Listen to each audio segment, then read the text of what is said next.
Well, I'm going to do something this morning that they advise us never to do. We're told as preachers in the lazy, hazy days of summer to keep it light, to keep things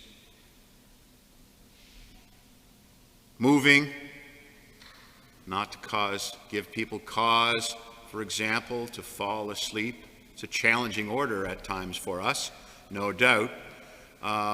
But in my foolhardiness, in my bravery, in my self-indulgence, call it what you will, I'm going to go a little bit off the beaten path with regard to that today. And we're going to talk about something a little bit different and something that is a little bit challenging for us, at least not something we're used to thinking about very much.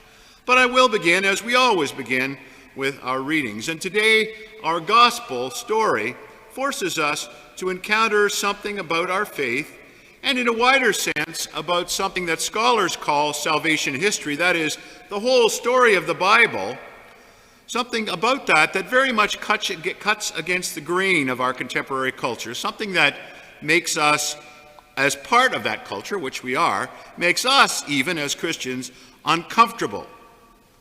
We can certainly read the gospel story today, this story of Jesus' dialogue with the Canaanite woman, as a parable, as a teaching moment on the importance of being persistent in prayer. And that is very much a part of it. But Jesus, when we think about it, gives us that teaching more directly elsewhere in the Gospels. We might remember the petition of the widow, who petitions the unjust judge until she finally wears him down and he gives justice even though he is unjust. It is a real and important part of Jesus' teaching, persistence in prayer, and of our faith. But that's not what I'm going to talk about. What I want to talk about is the way the words that Jesus uses to that Canaanite woman, and if we're honest, even the way she accepts those words, the way that demonstrates to us that in a sense it seems that there are two classes of people in the world: the people of Israel, the children, and everyone else, the dogs. That rubs us the wrong way. That's what Jesus says, and interestingly, that doesn't seem to faze the Canaanite woman at all. Now, as I said, we can hear that, her response, as part of Jesus' teaching on the importance of persistence when petitioning God, when coming before God. And we would not be wrong to do that, but there's something else going on as well. And it's something that really doesn't sit with us very well, with who we understand Jesus to be and what we understand our Christian faith to teach. And I think what we see and what we hear in that rubs us the wrong way is particularly challenging in these days as we turn on the news and read and hear and see all about Black Lives Matter and the public discussion that is taking place on systemic racism, not just in the United States, although the discussion originated there, but also here in Canada as well. And we all want to be on the right side of that discussion. And the right side, obviously, is the side of justice and therefore also of equality. And if we listen to the gospel story in that light, in light of that discussion, it just doesn't seem, on the face of it at least, that Jesus is on the right side. Now, we might comfort ourselves that he ends up on the right side. After all, he answers her petition. Great is your faith, he says. Let it be done as you wish.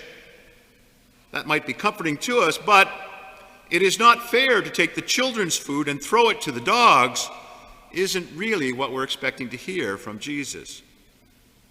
And that brings us back to what I said at the beginning, that something about our faith and about salvation history. Something that contradicts our understanding of what is good. And the term that theologians use for that something that is really very much part of our faith and part of salvation history, that story of the Bible, the word that theologians use for it is election. Not a word that you're used to hearing too much in the context of Sunday Mass, to be sure, although it's mentioned in Eucharistic Prayer 3 every week. Now, we do know the word from the wider context of our world.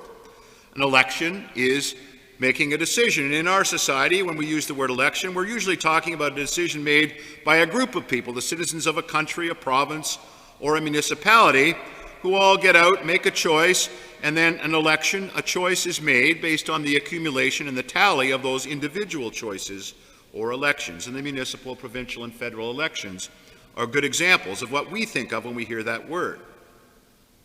The truth is, though, that in another sense, similar but somewhat different, election, God's election, not ours, is at the very heart of our Christian faith. And so when we turn to works of theology, they talk about election in that special sense, and they define it like this: the principle of God's deliberate and entirely gratuitous selection of a people, specifically the people of Israel, for the accomplishment of his plan in human history. So God's election, we are told, in somewhat unfamiliar language, contrary to yours and mine when we're voting in election, we're weighing the options and trying to make the best choice we can. God's election, we're told, is a gratuitous election. And the first meaning, if you look up the word gratuitous in the dictionary, is lacking good reason. And if you and I turn our thoughts back to the actual gospel story, to the choice made between the people of Israel and everyone else, we might agree with that definition. Election in this context seems to make no sense. If everyone is equal, which we passionately and firmly believe, why choose one people among many? And yet God did and does choose. And that choice, however it makes us feel, is at the very heart of our Christian faith. Ironically, though, it turns out the reason that we and most everyone in our culture find that choice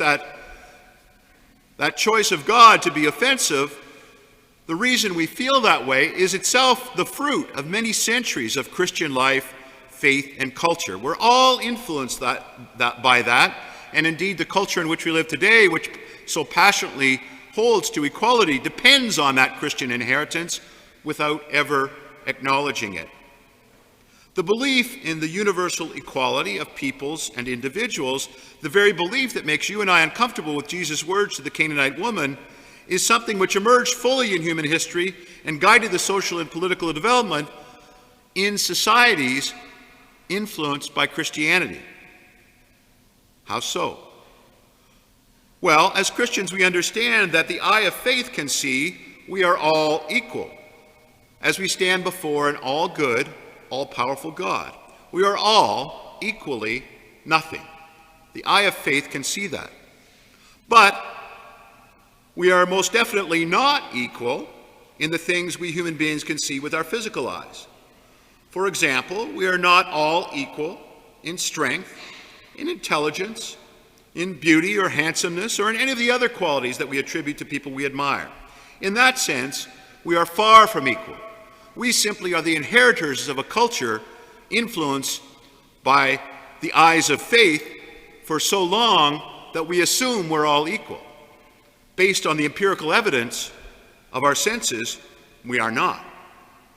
And so, in the absence of God's revelation of himself in Jesus Christ, we broken human beings are far more likely to go with that second truth and to accept, as the ancient Greeks described it, a sort of distinction between us and them, the Greeks and the barbarians, people who lack what we have and who somehow therefore aren't fully us. They aren't fully even human. Left on our own, we are far more likely to end up seeing us versus them than we are universal equality.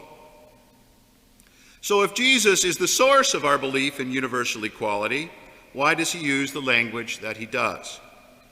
Well, first we must say that it was conventional Jewish language at the time. And second, our tradition teaches us that what Jesus is trying to do here is draw out the woman's faith by challenging her. And in the resolution of the story, we can see he manages to accomplish exactly that. But we won't fully understand why unless we also return to what I talked about at the beginning, to Israel's awareness of its election. Its awareness that the creator of the entire universe and all its peoples had chosen them as his people. And without that understanding, we will never understand Jesus' words or our own Christian faith. We are members of a church that ceased to be ethnically Jewish in the first century, pretty much 2,000 years ago. To us, God's election of Israel can seem to be irrelevant, nothing but ancient history. And we aren't the first to struggle with the dichotomy between the choice of Israel and the reality of our Christian faith. St. Paul, a good part of his writings, including today's second reading, find him struggling to reconcile this reality, the election of Israel, but the reality, the truth that the chosen people, the elect, mostly rejected the revelation of God in Jesus Christ, while the Gentiles, the dogs of the world, did accept him. In today's second reading, Paul says this: "Now I am speaking to you Gentiles. Inasmuch then as I am an apostle to the Gentiles, I glorify my ministry in order to make my own flesh and blood," his people, the Jewish people, "in order to make my own flesh and blood jealous, and thus save some of them. And Israel's election, its calling by God," Paul continues, "is important not just to Israel, but to the whole world, to us. The gifts and the calling of God are irrevocable," Paul says. "Just as you, Gentiles, were once disobedient to God, but have now received mercy because of their disobedience, so they have now been disobedient in order that, by the mercy shown to you, they too may now receive mercy. For God has imprisoned all in disobedience, so that he may be merciful to all." Let's return to our definition of election. God's deliberate and entirely gratuitous selection of a people, specifically the people of Israel, for the accomplishment of his plan in human history. God's plan, not Drake's plan, God's plan, yesterday, today, and for all of human history, is to offer forgiveness of sin and victory over death in and through Jesus Christ to all of humanity. And Jesus Christ, as the Canaanite woman reminds us in the gospel, is a son of David, Israel's Messiah. God's promises and plan for Israel, Israel's election, is fulfilled in Jesus, who is not just son of David, but also son of God. The Canaanite woman knows this and accepts not just Jesus' challenging words, but also Jesus as Savior and the principle of Israel's election. When Jesus says to her, "It is not fair to take the children's food and throw it to the dogs," she doesn't take exception. She doesn't make a speech, as you or I might, about how she is just as worthy of God's choice and God's love as the people of Israel, which she is. Rather, she accepts God's choice and humorously and creatively reminds Jesus of what he already knows, that she is already part of his Father's plan for the world.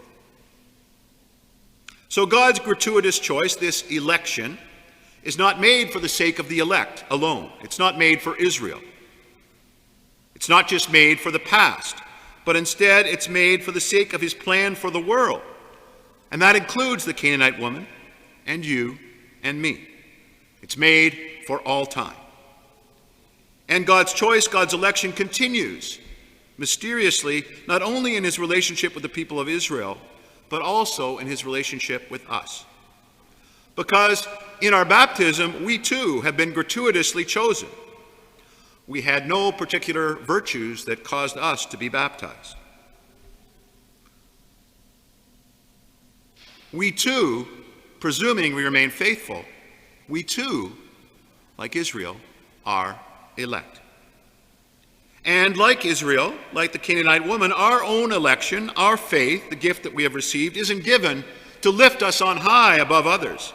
Rather, it is given for the sake of others, for the world, not for ourselves. Jesus Christ is the way, the truth, and the life.